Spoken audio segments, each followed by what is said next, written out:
Doctor BR Ambedkar Konaseema జిల్లా కార్తీక మాసం చివరి రోజు పోలి పాడ్యమి కావడంతో అధిక సంఖ్యలో మహిళలు గోదావరి నదిలో పుణ్యస్నానాలు ఆచరించి కార్తీక దీపాలను వదిలారు.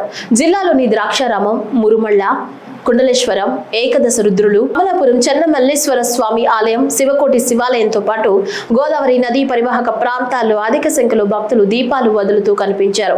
నిత్య కళ్యాణం పచ్చతోరణంగా విరాజిల్లుతున్న మురుముళ్ల శ్రీ భద్రకాళి సమేత వీరేశ్వర స్వామి ఆలయంలో కార్తీక అమావాస్య సందర్భంగా లక్ష దీపోత్సవం ఘనంగా జరిగింది.